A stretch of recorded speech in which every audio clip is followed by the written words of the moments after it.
Price the Lord. எல்லாம் சந்தோஷமாக இருக்கிறீங்களா? சந்தோஷமாக இருக்கிறீங்களா? Praise the lord. ரொம்ப நாளைக்கு அப்புறம் பார்க்குறோம், இல்லை 3 வாரத்துக்கு அப்புறம் பார்க்குறோம். ஹல்லேலூயா. Praise the lord. இந்த நாளிலும் உங்களோட இருக்க தேவனாகிய கர்த்தர் எனக்கும் செய்த மேலான கிருபைக்காக நான் ஆண்டவரை நன்றியோடு துதிக்கிறேன். இன்றைக்கி உங்களோடு கூட ஒரு சிறிய செய்தியை பகிர்ந்து கொள்ள கர்த்தர் உதவி செய்வார். ஹல்லேலூயா. Praise the lord. வாசியங்கள். அதற்கு ஆதாரமாக அந்த முகவரை சொல்லி நேரம் எடுத்து அதை நீட்ட விரும்பவில்லை. நல்ல இவ்வளவு நேரமும் கர்த்தர் நம்மத்தில் அசைவாடி கொண்டிருந்தார். நல்ல ஜெபம் எடுத்தோம், நல்ல பாடல்களை கேட்டோம், ஆராதித்தோம். கர்த்தர் நமக்கு நல்ல உற்சாகத்தை கொடுத்திருக்கிறார். ஹல்லேலூயா. இன்றைக்கு உங்களுக்கு ஒரு மகிழ்ச்சியான ஒரு செய்தியை கொடுக்க விரும்புகிறேன். Price the Lord. வாசியுங்கள். பிலிப்பியர் 4ஆம் அதிகாரம் 4ஆம் வசனத்தை வாசியுங்கள். பிலிப்பியர் 4ஆம் அதிகாரம் 4ஆம் வசனம். கர்த்தருக்குள் எப்பொழுதும் சந்தோஷமாயிருங்கள், சந்தோஷமாயிருங்கள் என்று மறுபடியும் உங்களுக்கு சொல்லுகிறேன். 3ஆம் அதிகாரம் 1ஆம் வசனத்தை வாசியுங்கள். கர்த்தருக்குள் சந்தோஷப்படுங்கள். போதும்.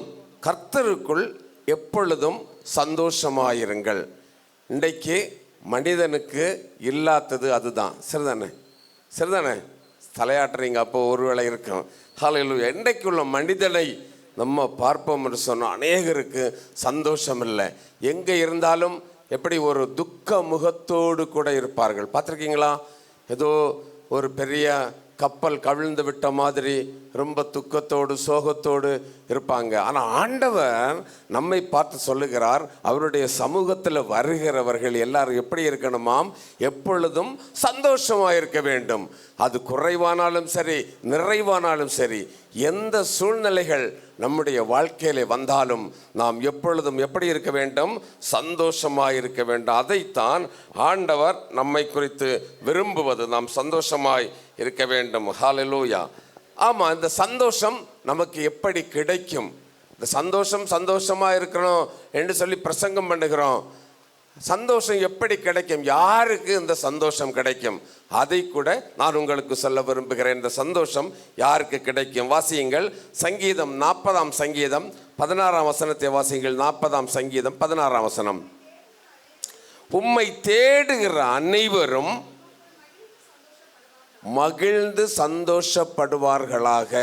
அப்போ யாருக்கு சந்தோஷம் கிடைக்கும்? ஆண்டவரை தேடுகிறவர்களுக்கு சந்தோஷம் கிடைக்கும். எல்லாருக்கும் சந்தோஷம் கிடைக்க வேண்டும் என்று இல்லை. ஆண்டவரை தேடுகிறவர்களுக்கு சந்தோஷம் கிடைக்கும். ஹல்லேலூயா. நம்முடைய வாழ்க்கையில நாம் ஆண்டவரை தேட வேண்டும். எல்லா சூழ்நிலையிலும் அவரை தேட வேண்டும்.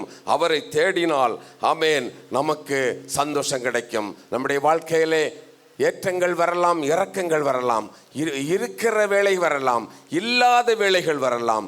எந்த சூழ்நிலையாக இருந்தாலும் நீங்கள் ஆண்டவரை தேடினால் கர்த்தர் உங்களுக்கு என்ன செய்வாராம்? சந்தோஷத்தை தருவாராம். அன்பு தேவனுடைய பிள்ளையே, நம்முடைய வாழ்க்கையிலே நம்ம ஆண்டவரை தேட வேண்டும். சந்தோஷம் வேணுமா? ஆண்டவரை தேட வேண்டும். யோபுவை பார்ப்போம் என்று சொன்னால், யோபுவின் முதல் பகுதி அவன் கஷ்டம்தான். சரிதானே? அவன் எவ்வளவோ பாடுகள் அனுபவித்தான் என்று பார்க்கிறோம். வேதனைகள் அனுபவித்தான். அவன் எல்லாரும் அவனை நிந்தித்தார்கள். அப்படிப்பட்ட ஒரு சூழ்நிலையிலே அவன் தள்ளப்பட்டான். நான் அதை விளக்கி கொண்டிருக்க நேரமில்லை. அவன் கஷ்டம் அனுபவித்தான். ஆனால் ஹல்லேலூயா, அவன் சொன்னான், கர்த்தர் அவர் என்னை கொன்று போட்டாலும் நான் அவரை சேவிப்பேன் என்று சொன்னான். அப்படி அவன் கர்த்தரை அதிகமாய் நம்பி இருந்தான். அவனை நம்பினதுனால அவனுடைய பிற்பகுதியை பார்ப்போம் என்று சொன்னால் இரட்டிப்பான ஆசீர்வாதத்தை ஆண்டவர் கொடுத்தாரு. அதுதான் அவரை தேடுவோருக்கு மகிழ்ச்சி உண்டு. ஆண்டவரை நம்ம தேட வேண்டும். நம்முடைய வாழ்க்கையிலே நம்ம தேட வேண்டும். சங்கீதம் 9ஆம் சங்கீதம் 10ஆம் வசனத்தை வாசித்து பாருங்கள். 9ஆம் சங்கீதம் 10ஆம் வசனத்தை வாசித்து பாருங்கள். உம்மை தேடுகிறவர்களை கைவிடுகிறதில்லை. ஆதலால் உமது நாமத்தை அறிந்தவர்கள் உம்மை நம்பி இருப்பார்கள். ஹல்லேலூயா. அவரை தேடுகிறவர்களே ஆண்டவர் ஒரு பொழுதும் கைவிட மாட்டார். இந்த காலை வேளையிலே அவரை தேடி அவருடைய சமூகத்திலே வந்திருக்கிற உங்களை ஆண்டவர் சொல்றாரு, உங்களை ஒரு பொழுதும் அவர் கைவிடவே மாட்டார். ஒரு அலையில சொல்லுங்களேன். சத்தமா சொல்லுங்க ஹல்லேலூயா. அவர் கைவிடவே மாட்டார். அவரை தேடுகிறவர்கள் அனைவருக்கும் மகிழ்ச்சி உண்டு. நாம் அவரை தேட வேண்டும். உனக்கு சந்தோஷம் வாழ்க்கையில இல்லையா? குறைவுகள், பிள்ளைகளால் சந்தோஷம் இல்லையா? ஏதோ ஒரு சூழ்நிலையில சந்தோஷம் இல்லையா? கடன்கள், கஷ்டங்கள், பிரச்சனைகள், எதுனால சந்தோஷம் இல்லையா?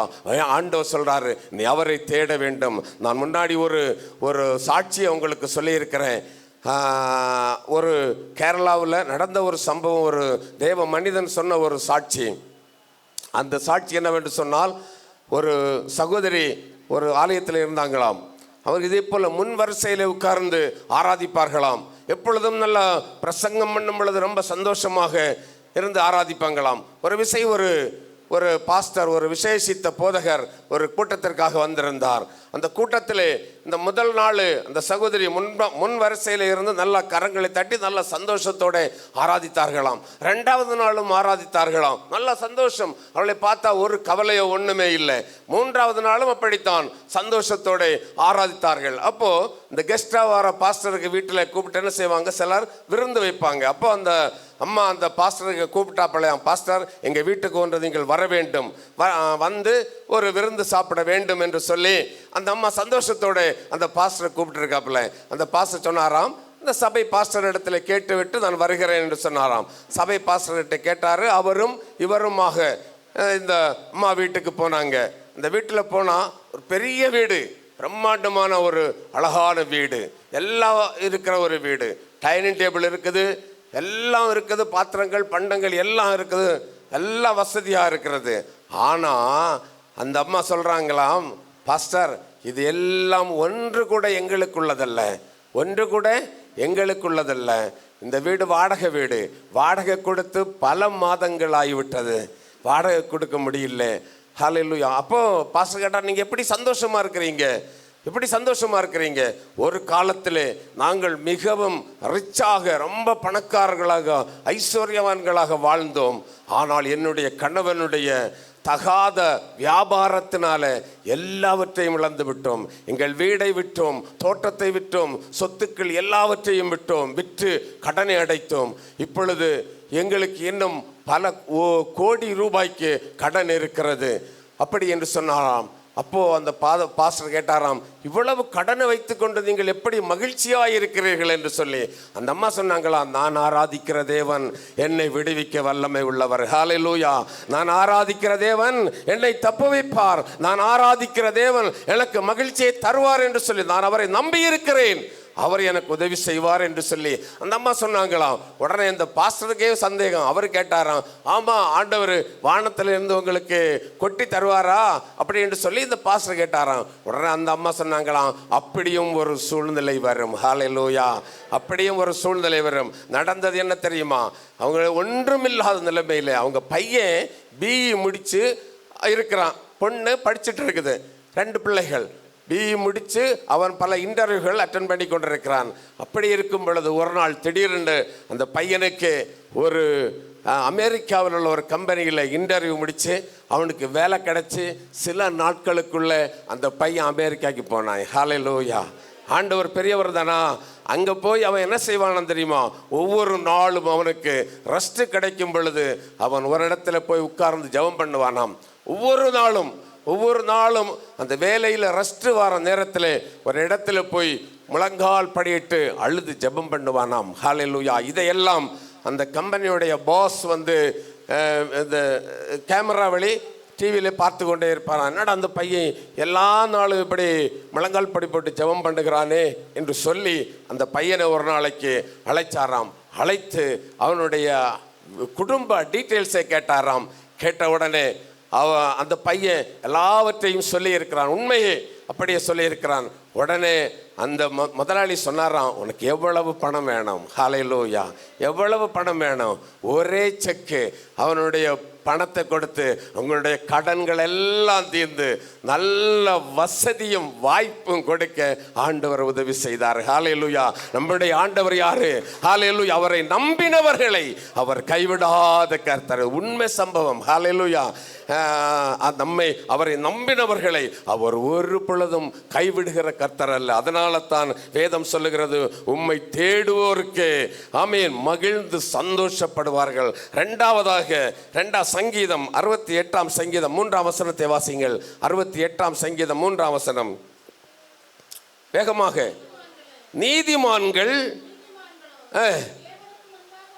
நீதிமான்கள் தேவனுக்கு முன்பாக மகிழ்ந்து களி கூறுவார்கள். எப்பொழுதும் சந்தோஷமாயிருங்கள் என்று ஆண்டவர் சொன்னார். யாருக்கு இந்த சந்தோஷம் கிடைக்கும்? நீதிமானாய் வாழ்ந்தால் சந்தோஷம் கிடைக்கும். ஹல்லேலூயா. நம்முடைய வாழுகின்ற இந்த வாழ்க்கை எப்படி வாழ வேண்டும்? நீதிமானாய் வாழ வேண்டும், கர்த்தருக்கு பிரியமாய் வாழ வேண்டும், அவருக்கு பயந்து வாழ வேண்டும், அவருடைய வழிகளில் வாழ வேண்டும். அப்படி வாழ்ந்தா இந்த சந்தோஷம் நமக்கு கிடைக்கும். Price the Lord. நீதிமொழிகள் 3 அதிகாரம் 33 வசனத்தை வாசித்து பாருங்கள். நீதிமொழிகள் 3 அதிகாரம் 33 வசனம்.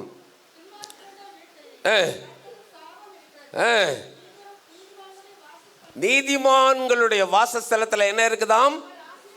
அவர் ஆசீர்வதிக்கிறார். ஹல்லேலூயா. நீ நீதிமானாய் வாழ்ந்தா, கர்த்தருக்கு பயந்து, அதான் அவர் வழிகளில் நடந்து நீ வாழ்ந்தா, உன்னுடைய வாசஸ்தலத்தை ஆண்டவர் என்ன செய்வாரு? ஆசீர்வதிப்பாரு. கவனிங்க, ஆசீர்வதிப்பாரு. அங்க என்ன இருக்கும்? எப்பொழுதும் சந்தோஷம் இருக்கும். நீ நீதிமானா இருக்கணும். சங்கீதம் 32 சங்கீதம் 11 வசனத்தை வாசிங்கள். 32 சங்கீதம் 11 வசனம். நீதிமான்களே கர்த்தருக்குள் மகிழ்ந்து களி கூறுங்கள். நீதிமான்களுக்கு தான் என்ன உண்டு? நீதிமான்களுக்கு என்ன உண்டு? மகிழ்ச்சி உண்டு. நம்முடைய வாழ்க்கை நீதிமானாய் வாழ வேண்டும். ஒரு மனிதனுடைய வாழ்க்கை வேதம் சொல்லுகிறது 70, பலத்தின் மிகுதியினால் 80. சரிதானே? அந்த வாழ்க்கை நீ ஆண்டவருக்காக வாழ்ந்தால், நீதிமானாய் வாழ்ந்தால். நோவாவின் நாட்களிலே நோவா நீதிமானாய் வாழ்ந்தான். ஒரு பெரிய ஜலப்பிரளயம் வந்தது. ஆண்டவர் நோவாவுக்கிட்ட சொன்னாரு, நீதிமானு கிட்ட சொன்னாரு, நீயும் உன் குடும்பமும் தப்பித்துக் கொள்வதற்கு ஒரு பேழையை உண்டு பண்ணு என்று சொன்னாரு. அந்த பேழைக்குள்ள அவனும் அவன் குடும்பமும் பிரவேசித்தது. பெருமழை வந்தது. ஆனால் அவனுடைய குடும்பம் என்ன செய்தது? தப்பித்து கொண்டது. ஹல்லேலூயா. அதனால தான் ஆண்டவர் சொல்றாரு, நீ நீதிமானாய் வாழ்ந்தா உனக்கு சந்தோஷம் உண்டு, உன் குடும்பத்தில் சந்தோஷம் இருக்கும். இல்லைன்னா சந்தோஷம் கிடைப்பது கஷ்டம்தான். அதனால தான் வேதம் சொல்லுகிறது, நீதிமானாய் வாழ்ந்தால் சந்தோஷம் உண்டு. ஹல்லேலூயா. அன்பானவர்களே, நம்முடைய வாழ்க்கையில நம்ம நீதியாய் வாழ்வோம். கொஞ்ச கால வாழ்க்கை, இந்த வாழ்க்கை சீக்கிரம் முடிந்து போகிற வாழ்க்கை, கண்ணை மூடி திறப்பதற்குள்ள முடிந்து போகிற வாழ்க்கை. இந்த வாழ்க்கையிலே நம்ம நீதிமானாய் வாழ்ந்து எப்படியாவது அந்த பரலோக ராஜ்யத்தில் சேர வேண்டும் என்ற எண்ணத்தோடு கூட நம்ம வாழுவோம் என்று சொன்னால், இந்த உலக வாழ்க்கையிலே கர்த்தர் நமக்கு மகிழ்ச்சியை தருவார். ஹல்லேலூயா. மூன்றாவதாக 1 நாளாகமம் 29 அதிகாரம் 9 வசனத்தை வாசியுங்கள். 1 நாளாகமம் 29 அதிகாரம் 9 வசனம். 1 நாளாகமம் 29:9. மனப்பூர்வமாய் கொடுக்கணும். மனப்பூர்வமாய் கொடுத்தா என்ன கிடைக்குமாம்? என்ன கிடைக்குமாம்? மிகுந்த சந்தோஷம் கிடைக்கும். ஹல்லேலூயா. ஒரு அலையில சொல்லுங்களேன், சும்மா சொல்லுங்க. ஹல்லேலூயா. மனப்பூர்வமாய் ஆண்டவருக்கு கொடுக்கணும். இது பணத்தை மட்டுமல்ல, உங்கள் நேரத்தை கொடுக்கணும். ஹல்லேலூயா. ஆமென். ஜெபம், ஆண்டவருடைய சமூகத்தில் மனப்பூர்வமாக இருந்து ஜெபிக்கணும். ஊழியத்துக்காக ஜெபிக்கணும், அழிந்து போகிற ஆத்துமாக்களுக்காக ஜெபிக்கணும், தேவைகளுக்காக ஜெபிக்கணும். எல்லாவற்றுக்காக நம்ம மனப்பூர்வமாய் ஆண்டவருக்கு கொடுப்போம் என்று சொன்னால், உங்களுடைய வாழ்க்கையில, என்னுடைய வாழ்க்கையில மிகுந்த சந்தோஷம் உண்டாகும். ஹல்லேலூயா. விசனமாற்று அல்ல. ஹல்லேலூயா. ஏனோ தானோ என்று அல்ல. ஊழியத்தை ஏனோ தானோ என்று செய்தால் ஆண்டவர் ஒரு நாள் நான் உன்னை அறியேன் என்று சொல்லி விடுவார். உண்மையும் உத்தமமும் உள்ள ஊழியக்காரனே பிரவேசி என்று சொல்லுவார். அதுதான் ஹல்லேலூயா. என்னுடைய ராஜ்யத்துக்குள்ள பிரவேசி என்று சொல்வார். 2000 ஆண்டுகளுக்கு முன்பாக நான் போய் ஒரு இடத்தை ஆயத்தம் பண்ணி நான் மறுபடியும் வந்து உங்களை என்னிடத்தில் சேர்த்து கொள்ளுவேன் என்று சொல்லி சென்றவர் நமக்காக ஆயத்தம் பண்ணி வைத்திருக்கிற அந்த இடத்துல, அந்த ராஜ்யத்தில் ஒருத்தர் சொன்னார், அது அரண்மனைகள் என்று சொன்னார். ஹல்லேலூயா. அந்த அரண்மனையில நம்ம சேர்த்து கொள்ள வேண்டும் என்று சொன்னால் நீ விசனமாய் ஆண்டவருக்காக செய்யக்கூடாது, மனப்பூர்வமாய் செய்ய வேண்டும். ஒரு அலையில சொல்லுங்களேன், மனப்பூர்வமாய் செய்கிறவர்கள் எல்லாம் அலையில சொல்லுங்களேன். ஹல்லேலூயா. மனப்பூர்வமாய் ஆண்டவருக்காக நம்ம செய்ய வேண்டும். Price the Lord. நான் ஒரு 3 வாரம் வரவில்லை. என்னுடைய பேத்திக்கு திருமணம். பேத்தின்னு சொன்னால் அண்ணனுடைய மகளுக்கு திருமணம். அந்த விஷயத்துக்காக சில 2 வாரம் அவங்க சென்னையில் இருக்கிறாங்க. இங்கே எல்லாம் நான் தான் அதை பார்த்து கொள்ள வேண்டும். அதற்காக செல்ல வேண்டிய அது அவருக்கு தெரியும். அதில் ஒரு 2 வாரம், ஒரு வாரம் வீடை கொஞ்சம் பெயிண்டிங் எல்லாம் பண்ண வேண்டிய வேலை இருந்ததுனால ஒரு வாரம் வர முடியல. 3 வாரம். இந்த 3 வாரமுமே வராததுனால என் மனைவி என்ன சொல்ல தெரியுமா, எப்போ பாருங்க அவளுக்கு ஒரு தும்மல் வந்தால் போகிறோம் உடனே சொல்லுவான், நீங்கள் அந்த செவ்வாய்க்கிழமை ப்ரேயருக்கு போகல, அதுக்காக தான் எனக்கு தும்மல் வந்ததுன்னு சொல்லி. ஹல்லேலூயா. திங்கட்கிழமை ஆகும் பொழுதே சொல்லுவாங்க, நாளைக்கு செவ்வாய்க்கிழமை, நாளைக்கு ப்ரேயருக்கு போகணும். 3 வாரம் போகல. 3 வாரம் போகாததுனால நம்மளுக்கு கஷ்டம் வரும், பிரச்சனை வரும், ஏதாவது வியாதி வரும். அதனால என்ன செய்யணும், நீங்கள் ஜெப ப்ரேயருக்கு செவ்வாய்க்கிழமை போங்க என்று சொல்லி. ஹல்லேலூயா. நான் ஏன் சொல்ல வருகிறேன் என்று சொன்னால், மனப்பூர்வமாய், ஹல்லேலூயா, எந்தவித எதிர்பார்ப்பும் இல்லாமல் ஆண்டவருக்காக நீங்கள் இதை செய்தால் ஆண்டவர் சொல்றாரு, இந்த உலகத்தில் உனக்கு அவர் மகிழ்ச்சியை தருவார். ஹல்லேலூயா. உனக்கு சந்தோஷத்தை தருவார், உன் குடும்பத்தை ஆசீர்வதிப்பார், உன் பிள்ளைகளை ஆசீர்வதிப்பார், உன்னை பெருக பண்ணுவார். அதுதான் நம்முடைய ஆண்டவர். நாம் ஆராதிக்கிற ஆண்டவர் அவர்தான். ஹல்லேலூயா. நாம் ஆராதிக்கிற ஆண்டவர். எல்லாரும் வந்தவுடனே பெரிய பணக்காரர்களாக வந்தவர்கள் இல்லை. சரியா? பிறக்கும் கடந்த நாளில் ஒரு வீடு கிரகப்பிரவேசத்துக்காக போயிருந்தோம். அப்போ அங்கே அந்த சகோதரன் சாட்சி சொன்னான், நாங்கள் சின்ன வயசில் ஆண்டவரை ஆராதிக்கும் பொழுது எங்கள் வீடு ஒழுகும், மழை பெய்தா ஒழுகும், செவரு கூட இடிஞ்சு விழுந்திருக்கு. அப்படிப்பட்ட இடத்துல நாங்கள் ஆண்டவரை ஆராதித்தோம். ஆண்டவர் இன்று எனக்கு 2 மாடி வீடை தந்தார் என்று சாட்சி சொன்னார். அவர் இருக்கிறார், கேட்டு பாருங்க, சாட்சி சொன்னார். அப்போ எல்லாரையும் ஆண்டவரை ஆராதித்ததுனாலே ஆண்டவர் உயர்த்துகிறார். சரிதானே? அதனால தான் அன்பு தேவனுடைய பிள்ளைகளே, ஆண்டவரை உனக்கு மகிழ்ச்சி வேணுமா, கர்த்தர் உனக்கு நன்மை செய்யணுமா, நீ என்ன செய்யணும், மனப்பூர்வமாய் கர்த்தருக்கு கொடுக்கணும். அது நேரமா இருந்தாலும் சரி, பணமா இருந்தாலும் சரி, உங்க ஊழியமா இருந்தாலும் சரி, ஜெபமாக இருந்தாலும் சரி, கர்த்தருக்காக எதை செய்தாலும் அதை மனப்பூர்வமாய் செய்தால் இந்த உலகத்தில் கர்த்தர் உங்களுக்கு மகிழ்ச்சியை தருவார். கரங்களை உயர்த்தி ஒரு அலையில சொல்லுங்களேன், அவருடைய ராஜ்யத்தில் செல்லும் பொழுதும் மகிழ்ச்சியை தருவார். அதனால தான் மனப்பூர்வமாய் ஆண்டவருக்காக செய்ய வேண்டும். கொலோசியர் 3ஆம் அதிகாரம் 24ஆம் வசனத்தை வாசியுங்கள். கொலோசியர் 3:24 வாசிங்க. வேகமாக முடித்து விடுகிறேன். எதை செய்தாலும் அதை மனுஷர்களுக்கு என்று செய்யாமல்,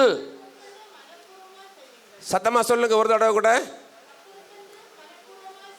வேற ஒரு ஆள் சொல்லுங்க, கர்த்தருக்கென்று மனப்பூர்வமாய் செய்வீங்கள். இது வேதம் சொல்லுகிற வார்த்தை, என்னுடைய சொந்த கருத்து இல்லை. அப்படியா? சொந்த கருத்தா இல்லை.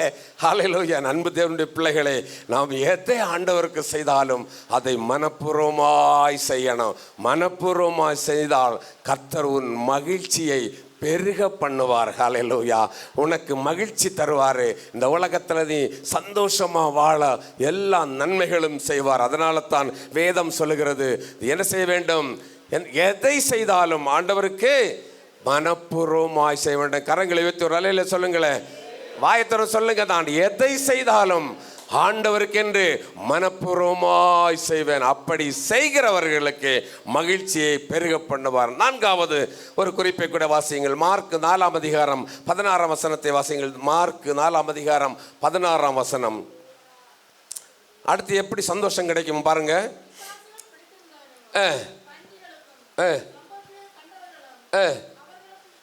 மார்க் 4ஆம் அதிகாரம் 16ஆம் வசனம் வாசிங்க.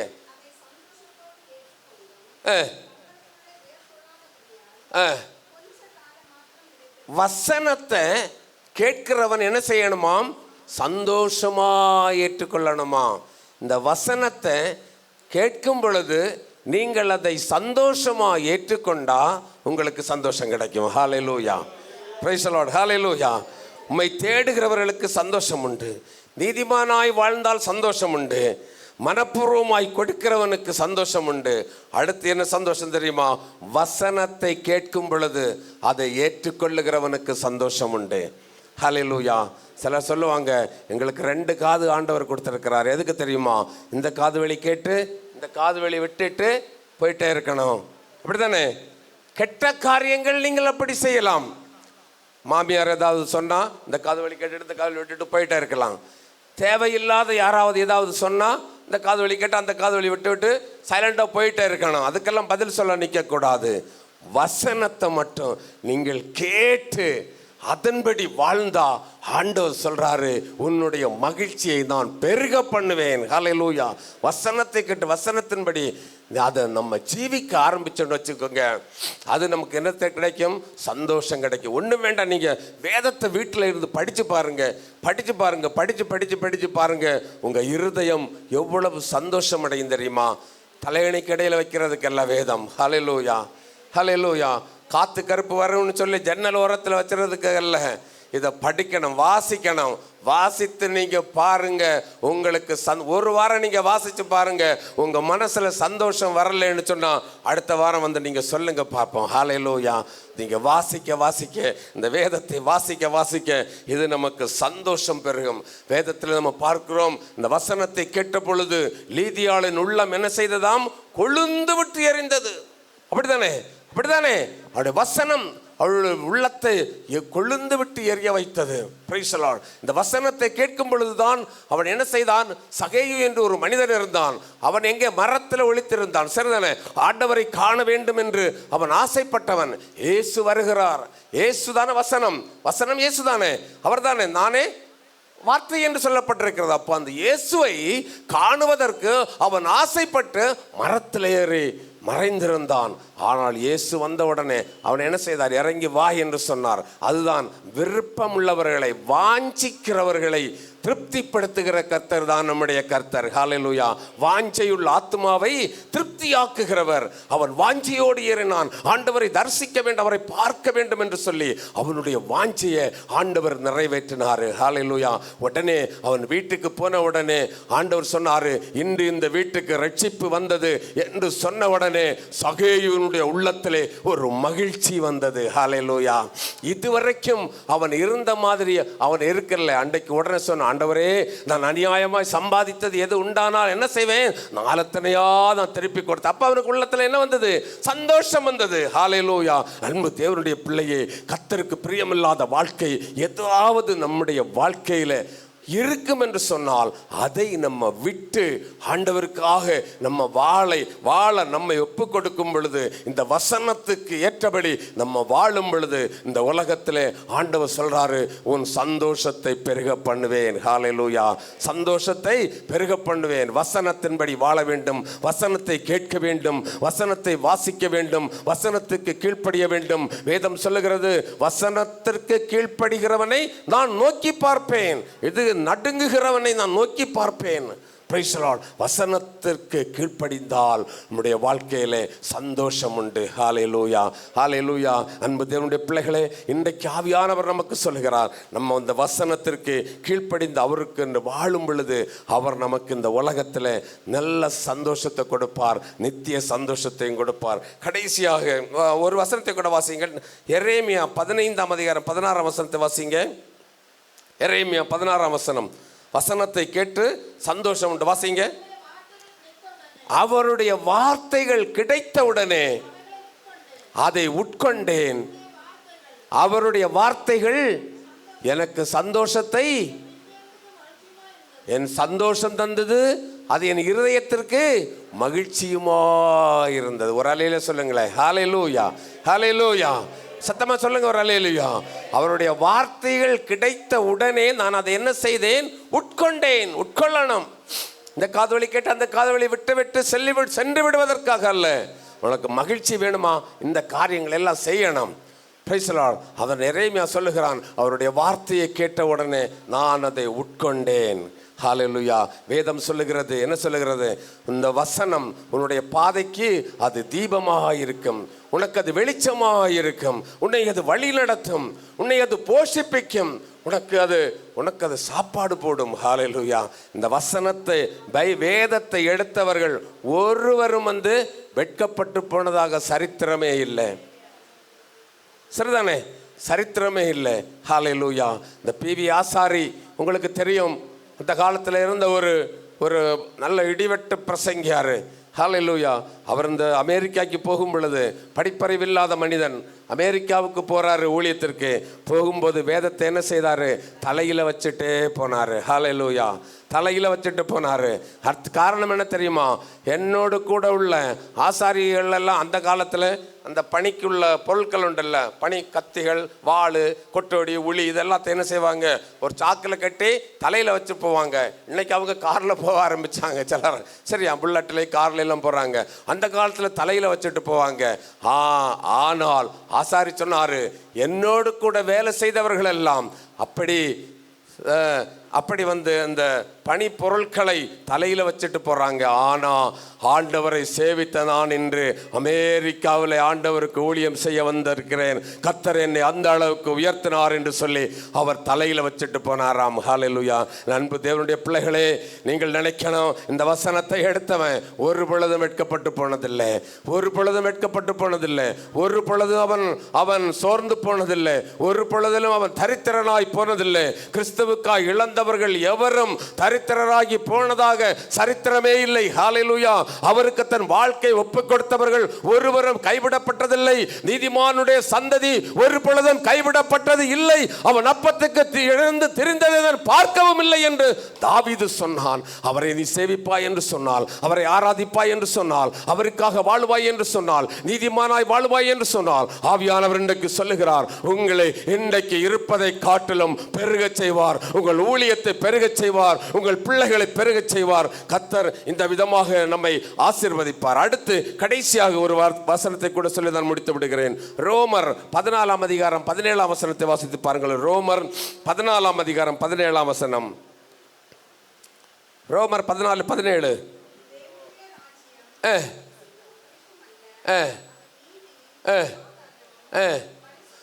பரிசுத்த ஆவியினால் உண்டாகும் சந்தோஷம். கடைசியில் என்ன தெரியுமா? ஒரு மனுஷனுக்கு சந்தோஷம் கிடைக்கணும்னா எப்படி கிடைக்கும்? பரிசுத்த ஆவியின் நிறைவினால் வரும் சந்தோஷம். ஹல்லேலூயா. நம்மை வழி நடத்துகிறவர் யாரு? பரிசுத்த ஆவியானவர். நம்முடைய போக்கிலும் வரத்தில் நமக்கு உதவி செய்வது யாரு? பரிசுத்த ஆவியானவர். நம்முடைய எல்லா சூழ்நிலையிலும் நமக்காக பரிந்து பேசுகிற நம்முடைய ஆண்டவர், நமக்காக அனுப்பின தேற்றரவாளன் பரிசுத்த ஆவியானவர். அவர் நம்மை வழி நடத்துகிற இந்த பரிசுத்த ஆவியின் அபிஷேகம் நமக்குள்ள இருக்கும் என்று சொன்னால், அபிஷேகத்தோடு கூட எல்லா காரியத்தையும் நீங்கள் செய்வீர்கள் என்று சொன்னால், வேதம் சொல்லுகிறது உனக்கு சந்தோஷம் கிடைக்கும். ஹல்லேலூயா. ஹல்லேலூயா. உம்மை தேடுகிறவர்களுக்கு சந்தோஷம் உண்டு. நீதிமானாய் வாழ்ந்தால் சந்தோஷம் உண்டு. மனப்பூர்வமாய் கொடுக்கிறவனுக்கு சந்தோஷம் உண்டு. வசனத்தை கேட்டு அதன்படி வாழுகிறவனுக்கு சந்தோஷம் உண்டு. பரிசுத்த ஆவியில் நிறைவினால் சந்தோஷம் கிடைக்கும். எல்லாரும் எழுப்பி நிற்போமே. ஹல்லேலூயா. எல்லாரும் எழுப்பி நிற்போம். Praise the lord. ஹல்லேலூயா. ஹல்லேலூயா. எப்பொழுதும் சந்தோஷமாயிருங்கள். கர்த்தருக்குள் எப்பொழுதும் சந்தோஷமாயிருங்கள். சந்தோஷம் எப்படி கிடைக்கும்? அதுதான் முக்கியம். சந்தோஷம் வேணுமா? ஹல்லேலூயா. அன்பு தேவனுடைய பிள்ளைகளே, இன்றைக்கு வாழ்க்கையில சந்தோஷம் இல்லையா? ஒருவேளை ஏதோ ஒரு சந்தோஷ குறைவாக இந்த காலை வேளையிலே அவருடைய சமூகத்தில் இருக்கலாம். சந்தோஷம் இல்லையா? அவரை நோக்கி கூப்பிடு, உனக்கு சந்தோஷம் கிடைக்கும். இந்த உலகத்தில் வாழுகிற நாட்கள் நீதிமானாய் வாழு, உனக்கு சந்தோஷம் கிடைக்கும். மனப்பூர்வமாய் அவருக்கு எதையாவது செய், எதை செய்தாலும் மனப்பூர்வமாய் அதை செய், உனக்கு சந்தோஷம் கிடைக்கும். வசனத்தின்படி வாழு, உனக்கு சந்தோஷம் கிடைக்கும். பரிசுத்த ஆவியின் நிறைவிலே செல்லுங்கள், நடவுங்கள், உங்களுக்கு சந்தோஷம் கிடைக்கும். எல்லார் கரங்களை தட்டி கர்த்தரை துதிப்போமே. எல்லார் கரங்களை தட்டி, ஆண்டவரே இந்த காலை வேளையிலே எங்களோடு பேசுறதற்காய் ஸ்தோத்திரம். பரிசுத்த ஆவியினால் மாபெரும் சந்தோஷத்தை ஆண்டவர் எங்களுக்கு தாரும். சொல்லுங்க, இன்றைக்கு ஒரு சந்தோஷத்தோட சொல்லணும். குறைவுகள் எல்லாம் நிறைவாக்குற தேவாதி தேவன் நம்மத்திலே வந்திருக்கிறார். அவர் ஒரு பொழுதும் கைவிடுகிறவர் அல்ல, ஒரு பொழுதும் நம்மை ஏமாற்றுகிறவர் அல்ல. அவரை நோக்கி கூப்பிடுகிற யாவருக்கும் அவர் சமீபமாக இருக்கிறவர். எல்லார் கரங்களை தட்டி ஹல்லேலூயா. உங்கள் வேலைகளிலே, உங்கள் கையின் பிரயாசங்களிலே, எல்லாவற்றிலும் கர்த்தர் இந்த நாட்களிலே உங்கள் அபரிமிதமாய் ஆசீர்வதிப்பாராக. உங்கள் ஊழியத்திலே உங்களை பெருக பண்ணுவார். ஹல்லேலூயா. கரங்களை தட்டி, எல்லார் கரங்களை தட்டி, முடிந்தவர்கள் எல்லா கரங்களை தட்டி ஹல்லேலூயா. அபிஷேகத்தோட ஆண்டவரே, இந்த வார்த்தைகள் எல்லாம் எனக்கு ஆசீர்வாதமாக இருக்கட்டும். ஆண்டவரே, உம்முடைய வசனத்தினாலே எனக்கு சந்தோஷம் உண்டாகணும். ஹல்லேலூயா, ஹல்லேலூயா, ஹல்லேலூயா, ஹல்லேலூயா, ஹல்லேலூயா, ஹல்லேலூயா. வழி தப்பி நான் நடந்தேன், பாவ வழியதை சுமந்தலைந்தேன். வழி தப்பி நான் நடந்தேன், பாவ பழியதை சுமந்தலைந்தேன். அவர் அன்பு குரலே அழைத்தது என்னையே, அவர் அன்பு குரலே அழைத்தது என்னையே. அந்த இந்த நாளில் எந்தன் பாவம் நீங்கிட்டேன், அந்த இந்த நாளில் எந்தன் பாவம் நீங்கிட்டே. சந்தோஷம் பொங்குது. எல்லா கரங்களை தட்டி சந்தோஷம் என்னில் பொங்குதே. ஹல்லேலூயா. இயேசு என்னை ரட்சித்தார், முற்றும் என்னை மாற்றினார். சந்தோஷம் என்னில் பொங்குதே, சந்தோஷம் பொங்குதே, சந்தோஷம் பொங்கு. கரங்களை தட்டி பாடுங்க. எல்லா கரங்களை தட்டி, எல்லா கரங்களை வாய் திறந்து சொல்லுங்க. சந்தோஷம் உங்களுக்குள்ளே பொங்கட்டும். ரட்சித்தார், முற்றும் என்னை மாற்றினார். சந்தோஷம் என்னில் பொங்குதே. சத்துரு சோதித்திட தேவ உத்தரவுடன் வருவார். சத்துரு சோதித்திட தேவ உத்தரவுடன் வருவார். ஆனால் இயேசு கைவிடா, தானாய் வந்து ரட்சிப்பார். ஆனால் இயேசு கைவிடா, தானாய் வந்து ரட்சிப்பார். அந்த நல்ல இயேசு எந்தன் சொந்தமானாரே. சொல்லுங்க, அந்த நல்ல இயேசு எந்தன் சொந்தமானாரே. சந்தோஷம் பொங்குது. எல்லா உள்ளத்திலும் சந்தோஷம், பரிசுத்த ஆவியினால் உள்ள சந்தோஷம். ஆமென். அவருடைய வசனத்தினால் உள்ள சந்தோஷம். இயேசு என்னை ரட்சித்தார், முற்றும் என்னை மாற்றினார். சந்தோஷம் என்னில் பொங்குதே. பாவத்தில் ஜீவிப்பவர் பாதாளத்தில் அழிந்திடுவார். பாவத்தில் ஜீவிப்பவர் பாதாளத்தில் அழிந்திடுவார். நானும் பரலோகத்தில் நாளும் பாடல் பாடிடுவேன். நானும் பரலோகத்தில் நாளும் பாடல் பாடிடுவேன். என்னில் வாழும் இயேசுவோடு என்றும் வாழுவேன். என்னில் வாழும் இயேசுவோடு என்றும் வாழுவேன். சந்தோஷம் பொங்குதே, சந்தோஷம் பொங்குதே, சந்தோஷம் என்னில் பொங்குதே. அல்லேலூயா. இயேசு என்னை ரட்சித்தார், முற்றும் என்னை மாற்றினார். சந்தோஷம் என்னில் பொங்குதே, சந்தோஷம் பொங்கு. எல்லாரும் சந்தோஷத்தோட, சந்தோஷத்தோட ஹல்லேலூயா. நிறைவான சந்தோஷம். ஆமென். அவருடைய வசனத்தினால் சந்தோஷம் உண்டு. ரட்சித்தார், முற்றும் என்னை மாற்றினார். சந்தோஷம் என்னில் பொங்குதே. ஹல்லேலூயா. எல்லா கரங்களை தட்டி, எல்லார் கரங்களை தட்டி, எல்லார் கரங்களை தட்டி, எல்லார் கரங்களை தட்டி இந்த நிறைவான சந்தோஷத்தை ஆண்டவரே எனக்கு தாரும் என்று சொல்லுங்க.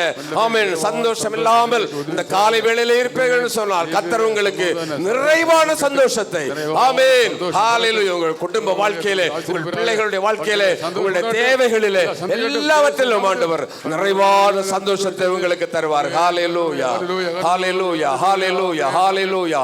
எங்களை அதிகமாய் நேசிக்கிற நல்ல கர்த்தாவே, இந்த நல்ல வேளைக்காக உமக்கு ஸ்தோத்திரம் செலுத்துகிறோம் ஆண்டவரே. இம்மட்டு நேரமும் எங்கள் மத்தியிலே நீர் அசைவாடுற கிருபைக்காய் ஸ்தோத்திரம் ஆண்டவரே.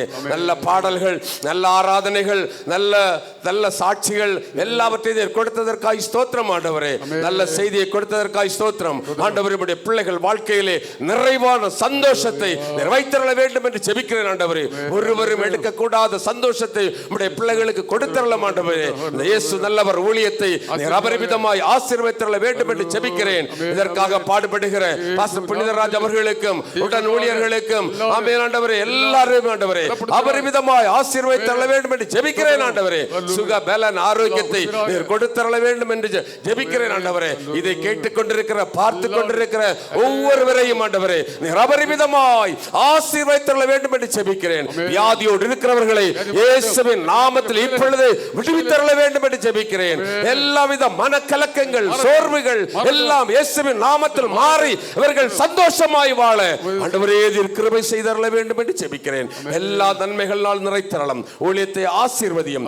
எல்லா துதியும் கனமும் மகிமையும் உமக்கு செலுத்துகிறேன். மீட்பர் இயேசுவின் நாமத்தில் ஜெபிக்கிறேன். ஜெபங்கேளும் எங்கள் நல்ல பிதாவே.